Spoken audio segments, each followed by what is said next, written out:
Hello and welcome to a special episode of the All Things Policy by the Takshashila Institution.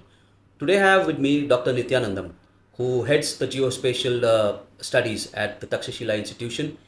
He is a leading academician and one of the foremost experts in geospatial analysis.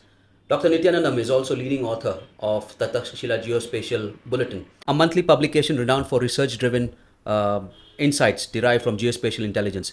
His research portfolio encompasses a broad range of areas, including advanced remote sensing, image processing, GIS analytics, and specialized field in urban and ocean informatics, along with geospatial policies.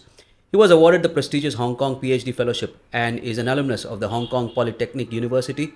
Dr. Nindyanandam has also established geospatial programs at leading higher education institutions in India and has engaged with globally recognized geospatial institution for research purposes. Welcome, Doctor. Thank you, Yusuf, for the kind introduction. It's my pleasure to be with you on this show. So today we are here to discuss what's happening across the border, across the Himalayas, especially in the Tibetan Autonomous Region, and we're focusing on an area called Shigatse. Now, Doc, first let's start with why Shigatse is important for China. What is the significance in terms of its location, in terms of its altitude, in terms of its military importance for China? Yeah, it's an interesting question to start with, Yusuf. If we look at the major clashes that happened or the conflicts that happened in disputed areas between India and China, the area right in front of Shigatse, that is in a line of sight from Shigatse, is a Doklam Plateau, where we all know, the standoff which happened between the forces when the Chinese started coming closer to the Indian territory and that too occupying the Bhutanese territory. So that is the Doklam Plateau. So the developments in Doklam Plateau has been evident since the standoff, and you can see after 2017 there are many developments in that area. While this is becoming the hotspot for the development in between three countries, let's say India, Bhutan, and China, because it is a three-country area. This Shigatse is an area just 100 and let's say 50 kilometers from the closest Indian border, and then around 200 kilometers from the Doklam Plateau. It is on the line of sight. So, And this would be close to this 180 kilometers would be very close to the Chicken's Neck as well. How far from this Chicken's Neck? 200 kilometer range I'm telling is actually from the chickens. They're actually from the Doklam Plateau. You know how Doklam Plateau and Chicken Neck is closer to each other. And the significance of Chicken Neck, I think most of our audience also know. Like if that is taken care by anybody else other than us, then it will restrict our access to the northern part of the northeastern part of the country, correct? And then the military developments in Shigatse is expected to be, it is actually growing over the years because of its importance to this place as well. And not only that, this place has become an, kind of hub to their further connections on road networks, rail networks to the external cities as well. So it is a place where you can expect, while Lhasa is a city where you can expect a lot of development, lot of civilian aspects. Shigatse, I feel it is an equally important area where you have a lot of dual purpose settlements and of course plenty of military activities happening in different parts of Shigatse. It has an airport, and it has multiple helicopter bases, and it has many military structures all around Shigatse. And the firing range that we are going to discuss in detail thereafter is something very close to that Shigatse city. I was going to come to that. So very recently you put out in your geospatial bulletin something about the firing range. Yeah. Where is it, and what is the significance of this firing range? Okay, so whenever we hear something called firing range, right? So the news bulletin always says like so and so has conducted a drill in a particular area, and that too whenever a drill conducted in Tibet Autonomous Region, it becomes a talking point, right?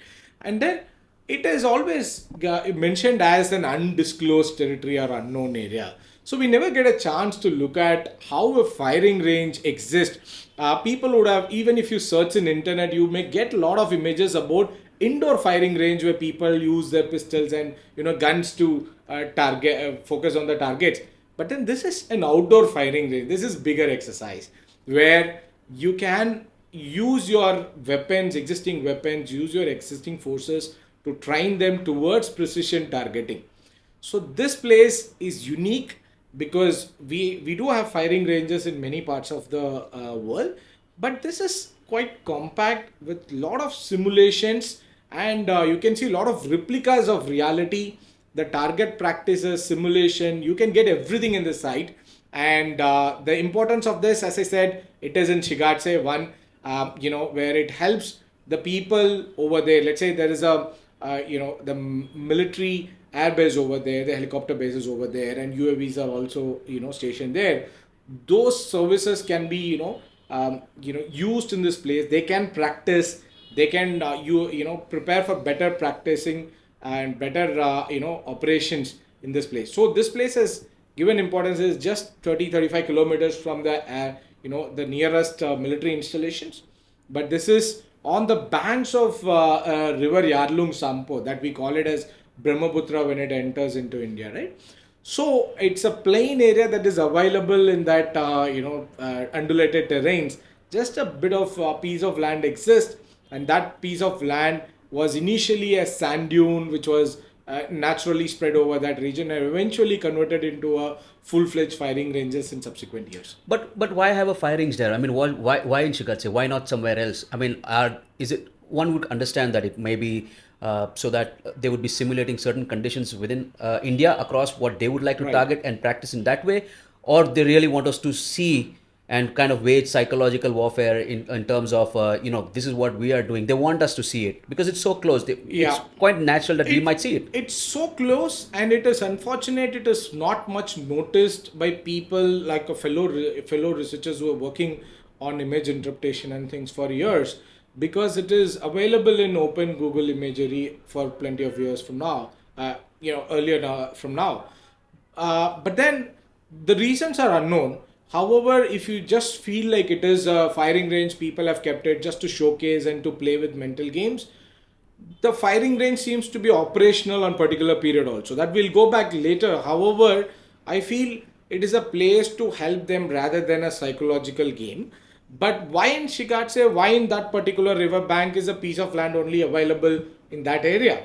And that too, closer to your military installations. So people can go, people can practice often. Those opportunities are there rather than having it in a remote place where you troop mobilization and probably, the airspace is also available over there. So you can practice it. And of course, practicing at a higher altitude is actually required, especially with that thin air where the precision generally, diverts from your theoretical values, where the weapons and the targeting things can change. Because in order to simulate the real life condition, especially with the condition for when you may likely to face when there is a confrontation, this is the place to go for. All right, so let's dive into the nitty gritties and the Yeah. specifics of what you have observed. So, tell us broadly what kind of infrastructure they have built over there, which is helping them in this target practice. What have you observed, and then we can go into more details about that. Yeah, so we will put out this image while we are discussing. People can refer out to that high resolution image that we will host here in this podcast. While I have numbered those important targets in my geospatial bulletin, people can refer it for more clear information. But then what I'll largely try to bring out here is it's all started after the Doklam.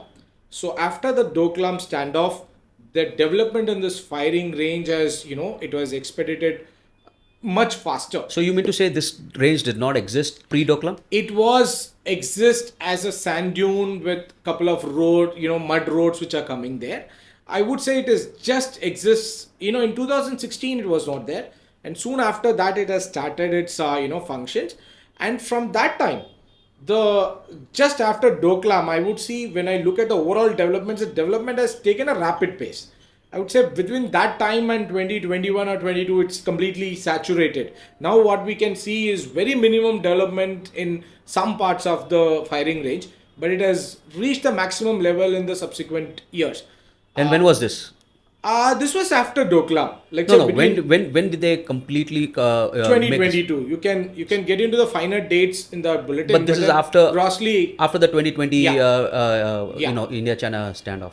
Yeah, I don't know whether it has a correlation to the other standoffs that we had, but what we are looking at here is the initial period when it has started and what was the phase it has taken when it is saturated. Did it speed up after 2020? Yes, it speed up after 2020, but it stopped after 2022. You can say because large number of markings, large number of arrangements are almost saturated. What is happening is just a change in orientation of few things. But anyway, going back to your original question on what they have actually put out there, it was started as a small airstrip. Though I call it as an airstrip because the position, all these things appears to be an airstrip, but the size in it is I think around 200 meters or so.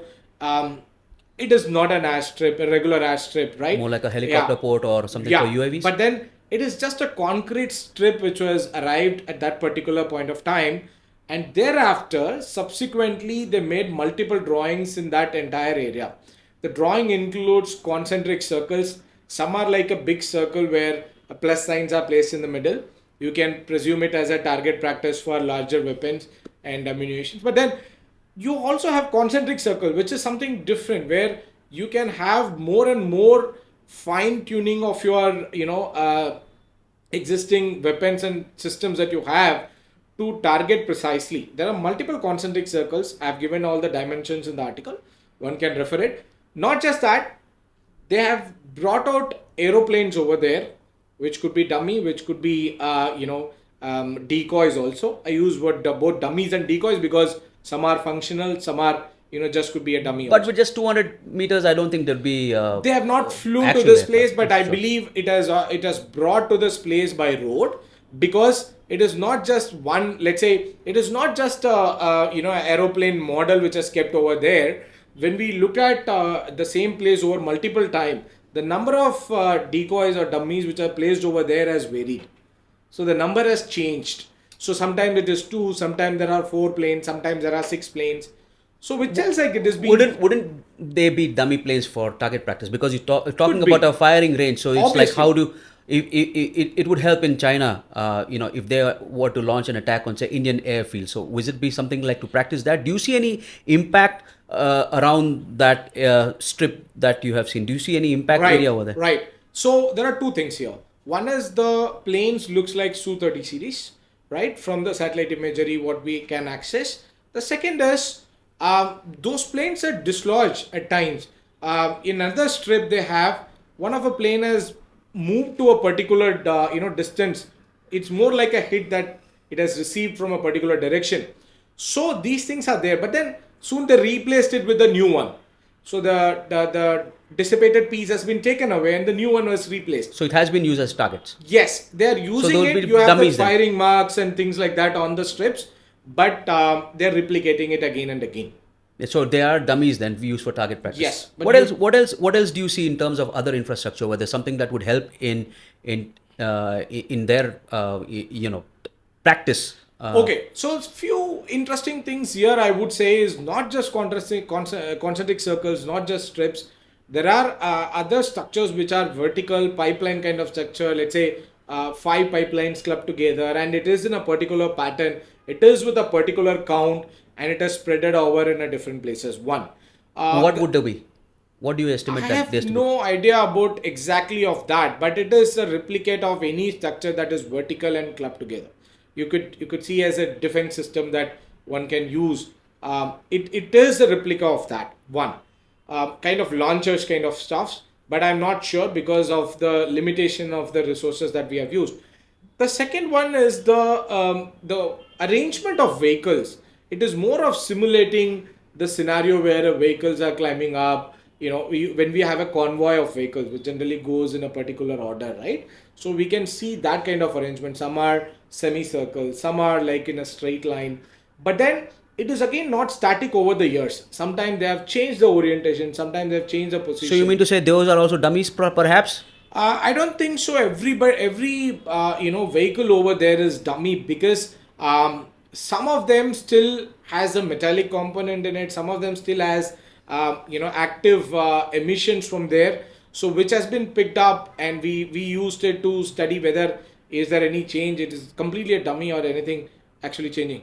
One is a change in variation on the positions time to time. Second is a electronic signal that you can interfere from the satellite based observations, is an indicative of this activeness in the site. No, I mean, that would kind of indicate that they may be using such an arrangement to strike at convoys. So, for instance, if the Indian Armed Forces are moving up convoys around these mountainous areas, are they trying? Does it Correct. indicate they're trying to, interdict such convoys? Is that what you see? Again, are there any marks over there which indicates some kind of air to surface strike by China? This is a military simulation for getting themselves prepared towards anybody. So whether it is an Indian convoy or any convoy, anybody else convoy.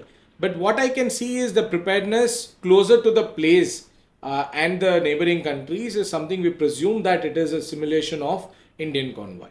So now in these cases, if it is not a bad idea to use some of the trucks which are not functioning, not a bad idea to use your aircrafts which are going to which are going to scrap it, right?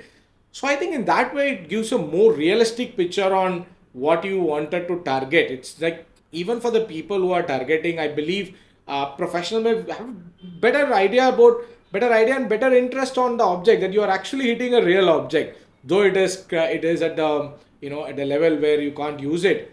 But then the simulations are changing over a period of time. Perhaps the wind pattern, perhaps the various positions they wanted to do, they have changed it. Second is like what kind of things that they can be used, like whether it is an air to ground or ground to ground. Well, the hypothesis here is even plenty of experts after we wrote this article has reached out to us, though we have gone with a definition based on published literature so far. The arguments here is whether it could be an air to ground or ground to ground. So ground to ground means somewhere it has to be fired, right? From somewhere they have to fire this. So that place is still under question from where the launches. Have you seen anything, something nearby? Not really on this particular area, but it is not evident from what kind of mechanism. Something like 150, 200 kilometers away. I have not looked at to that extent. I have looked at in few meters around it. Because that would also help them use their precision guided weapons, right? I mean, they have a lot of rockets, something to target. But I doubt, because just on the south of this area, if the people cross the river, on the other side you have Shigatse town, and on the other side you have a lot of military installations. So this kind of long range missiles, I doubt it is a compact place, and people generally don't test those. But it is most probably for an air to ground targeting practice area. But here the interesting thing is, it not necessarily meant for an aircraft or a fighter jet. It can also be used for drones to target these areas, because I think while the developments in the site is happening over a period, we also see the developments in drone, and more drones are stationed in subsequent nearby military bases. So probably it is because the size in which everybody can easily reject it as a air to ground surface targeting practice ground. But then you have drones which can precisely target these areas. So maybe they are preparing for a better game on targeting precisely from air. So something interesting in the satellite images, there's a water channel running, which is coming from far. Now, if this is just a firing range of target practice, why would they need water in this area? I mean, unless there are personnel stationed over there, what do you make of that? See, I have a better doubt than this. One is, I completely agree with you. If it is a firing range, why people has to channelize water there? And the bigger question to that is, you have that river next to you. You can take water from there and you can pump it from there. But that is not happening. And secondly, the water is taken from the same river 35 kilometers in the upstream. So it is like you are diverting water from a particular place and then taking it all along the villages, and at some points those are stored also. So there are certain storage facilities, tanks and small ponds there. And finally it ends up in that firing ground. The purpose is unclear because it just stops there. But interesting point to note over here is um, the water channel at one point it cuts across a mountain. So why would somebody bring water by cutting across the mountain and taking it on the other side? That is something very suspicious or interesting, I would say, because the tunnels are built to bring water from one side to another side, which is not a common thing. Do you suspect there might be something under the mountains which requires water inside? Well, I left that at that stage because I didn't, do further research on that area. But of course, I'm looking at it from a different perspective. We will come out with a result soon. But then, at that particular point of time, my question was why it is there and what are the possibilities. I see there are possibilities for further utilization closer that mountain. But stay tuned to the Geospatial Bulletin to get more updates on that. Great. Do you see any other infrastructure over there in terms of intelligence gathering or Yeah. in terms of and since it's a firing range, do you see any kind of electronic warfare simulation as well over there? Yeah, I'll go to that because we have extensively covered in our report on that. But one thing I've missed out to mention here is a monitoring station. They do have a monitoring station for this In that firing faci- range. In there. the firing range. Okay. Just it is on the north of the firing range. You have a small mountain where this is kept on top of it. The roads are constructed. It's when we do a geospatial analysis to see the possible viewing area from there, it right covers the entire firing range. So, which means it is operational, which is constantly monitored from a little elevated area. So all these things are fine. Now, the bigger things next to this are the two facilities which we suspect it as a signal intelligence facility. Because why, I just like to clarify here why we are calling it as a suspecting it, because the same facilities can be used for civilian purpose also as well as for the military purpose as well. So one is where high frequency direction finder, the HFDS system, which that people also call it as circularly displayed diffused antenna array, CDAA. Those are used for long range. Those are used for high resolution communications. Like it is actually meant to look into all the things the signal intelligence facilities.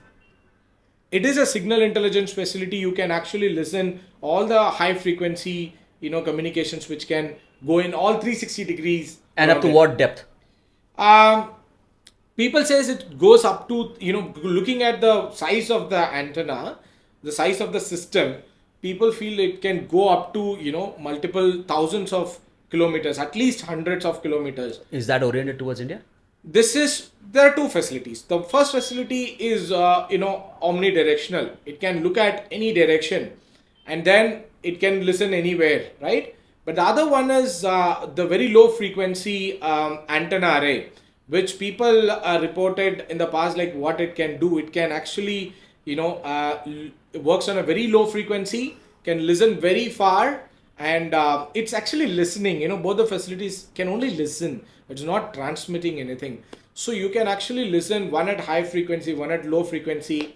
The VLF can look at even further up to Bay of Bengal and further things. It ideally used for intercepting submarine communications. So They will be able to do that from that distance? they should theoretically able to use it if it is a functional VLF system. But what about the line of sight, or Okay, what there are about the two mount? things Because here. the Himalayas are there right across Tibet. The theoretical aspect of when we are studying theoretical aspects of it, we could understand two things. The first one, the circular omnidirectional one, which can look at 360 degree, is something where it actually listens by hitting through your ionosphere, and thereafter it listens. So there's a mountain entrance in between it, you can overlook it. The second one is actually propagates to land. That's what the documentation says. So when it propagates to land, possibly the barrier that you are talking about is no matter, it can still propagate to land for a very long distance. And why this kind of it's not just a theoretical aspect. When you look at an antenna, we have came to this conclusion. Remarkably, if you look at the article put out by CSIS early this year about a facility being built in Cuba to listen what's happening on the US side, especially on the coast, is something similar to this. If you look at the shape, if you just see all the CDAA structures, almost have the same things. Even we had tabulated somewhere and said, what are the things that made us to think this is a CDAA system? Here we are probable, yet we are confident, yet we are probable on this, because in order to rule out any, miscommunication on this. However, they strongly suggest it can be used, given its space, given it things. If it is used for civilian domain, perhaps it can use to listen whatever communications you have, whatever, whether it's a civil, military, whatever communications you have in that area. Second, it can be used for space situational awareness also, because you have a clear sky and probably it can be used. But then the space antenna, space situational awareness, they have recently incorporated another antenna, which I have also discussed and highlighted in my in a Twitter in X platform. So those antennas are small. This is something big and stationed over there. The interesting part of this bigger antennas are like it is. You won't see it as a area which is being maintained by people. The grasses can still grow, things can get faded, but it still works because the center is something where the control things are happening, and all other things are antennas. So the reference to global systems like this has brought out to this, and reminding you, this is not a new system. This system exists even from the World War II, and many people have used, many countries have left out that, but still we have a system here which is developed after Doklam crisis. So broadly, what are the implications for India for all the development which is going on in Shigatse? Well, you are having something in 150 kilometer and 200 kilometer range from your borders, and which is a permanent structures which are capable of looking at strong signal intelligence facilities which are capable of listening what is happening in the entire region. It's not just the part of India. You can see the entire Tibet also. You can listen from there. The mode of communications where people using it, the frequencies are something where you can get it. It's a full length signal intelligence facilities which we believe is over there, and it can it give them advantage. You can use it for even for navigations at night if it is not a signal intelligence facility. However, the indications are very clear. There are center blocks in both the systems, both the VLF and HFDF systems, and which has significance. It adds radio communications. It has all the other elements that you can strongly believe this as a signal intelligence facility. So tell me, looking at all this, I'm sure we can understand what China is trying to do. Yeah. What do we learn from the way it's trying to target? If it's targeting something, it is made out some dummies and things like that. I'm sure we learn something from it, and then take countermeasures where we understand what kind of areas they would target us in if a conflict broke out, and then we can take countermeasures.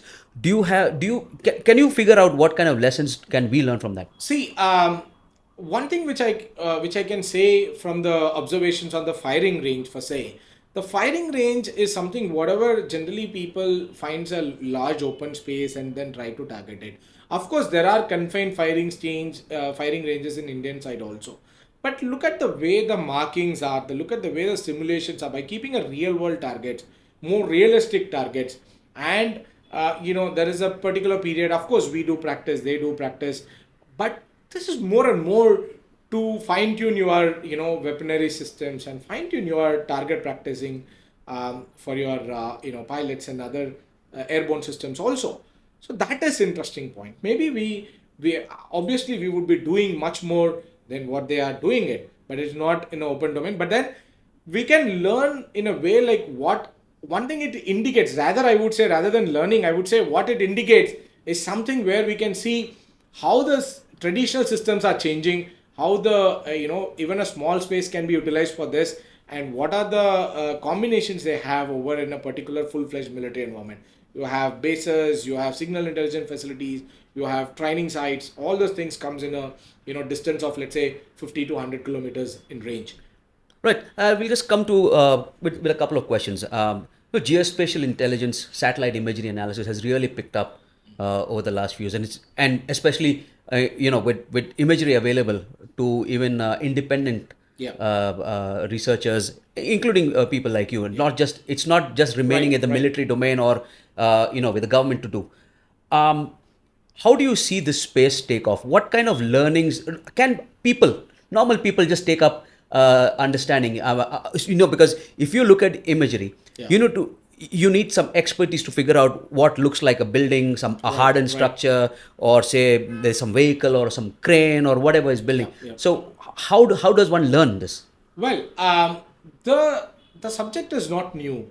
It even been there since, as I said, the World War period. Like you have something called photo interpretation in earlier days, and later on, it is after the 1970s we have satellite-based image observations.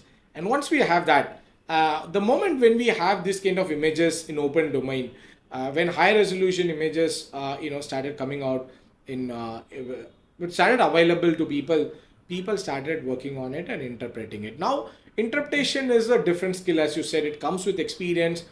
It's about like what do you see and how do you call a particular object. Can you confidently able to say this is so, or what are the scenarios which make you to think and say this is a particular structure. So that comes with experience, that comes with geospatial skills, because when we study it in general, especially remote sensing, we study the components, how to interpret it, how to process it, how to analyze the things. So that is the advantage of formal education. So that has given us. But then the interpretation these days, most of us are relying on high resolution satellite imageries. When I say us, it's not just in people in the open domain. People in different services also across the globe have started relying on more and more high resolution imagery, because it gives you a point blank situation awareness. It is not going to make you any confusion, but then it became more costly and it is less available to people. But remember, 1.5 years ago, we started with open source data sets. We still use open source data sets, but you could see commercially available things if and when required. A study requires it, we use it. But then largely it is on utilizing all parts of geospatial data sets. So people can started taking a bit of learning on the subject. People can start reading about it so that they can do the visual image interpretation also, and they can even go beyond that as well, because the data set out there gives a lot of information. But then if you focus only on visual image interpretation, you get stuck with particular source of information that can be modified, altered at times. So it is better to look at various sources of information and various types of I was going to information. come to that. So, everybody knows now that people are watching, right, with Yeah. satellite imagery. I mean, China knows it, we know it. Since we understand that, everybody's watching each other, there will be some attempts to kind of mislead, which can probably lead to, say, even wrong interpretations. If you're looking at some satellite imagery, we might interpret some because the enemy wants you to misinterpret it. Is Well, that so how do you spot that? that is an advantage of I think the commercial satellite companies works in a very clear perspective, because more and more utilization are there in the services than in the civilian domain. So the satellite data sets are being used largely for the services. So in that case, the reliability is there. But however, I would say sometime even I go blindly believe the open source data where it cannot be manipulated. It is not necessarily need to be manipulated. But the challenge is the interpreter, whether he or she would like to use the coarse resolution data to take cognizance. Is that valued? I don't think so. Very few appreciate the coarse resolution data sets where you can't see a car from space, but then if you have a skill, you can make out it is a car, it is made of metal, or it is dummy from remote sensing. Where I think we are lacking that kind of environment and ecosystem, and more reliability on open, fine resolution data sets are going. It's not bad, but then people who really wanted to take a bigger dive into it, they can actually use multiple source data sets in addition to the fine resolution data sets as well. My final question: what does it tell us about China's intentions? It tells they're prepared, one, and they're constantly preparing for possible confrontation with anyone. And once we felt that they cannot work on high altitudes, they can't carry out full-fledged military operation in high altitude due to so and so reasons, I believe they are strongly coming and through multiple forms, not just an approach to make a military settlement. People can go back and refer what we have done in Geospatial Bulletin on previous sessions, that we have looked at the developments and settlements. You're bringing people and you're making them, suitable to that place. And you're making road networks where it gives access to the nook and corner of the important places that you wanted to access. And then you're building military places wherever it is necessary. I believe the planning and operation and the utilization of full-fledged geospatial data sets in terms of making these settlements, making these arrangements as a comprehensive network is there. Because geospatial intelligence is one of the 4 pillars of intelligence. But then often it is seen as a component of signal intelligence in last few years.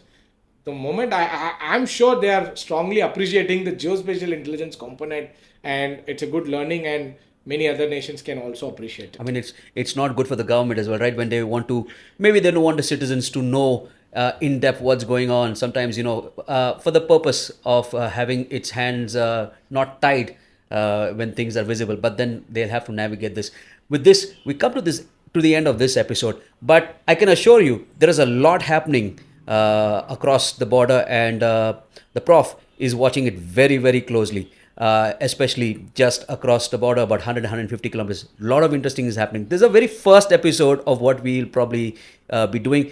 Just Shigatse itself has a lot more to talk about. A lot of mysteries exist in Shigatse. Not only this, the professor is also taking classes in geospatial intelligence as a short-term course. As a short-term course. I would recommend those interested to sign up on that as well. We're doing it at Takshashila. Yeah. Thanks, Prof, for this Thanks. episode. Just a clarification on that. We are doing a short course, not just to teach people like, how you do this. We are giving that foundation. What I mentioned it as a gap, a chance to learn a foundation is something missing with the modern day interpreter. So that is something we are trying to cover. And thank you, Yusuf, for hosting this session. And we will look forward to discuss more and more areas in Tibet Autonomous Region. Just still a mystery to many of us. Sure. Thank you. Thanks, Prof. Yeah.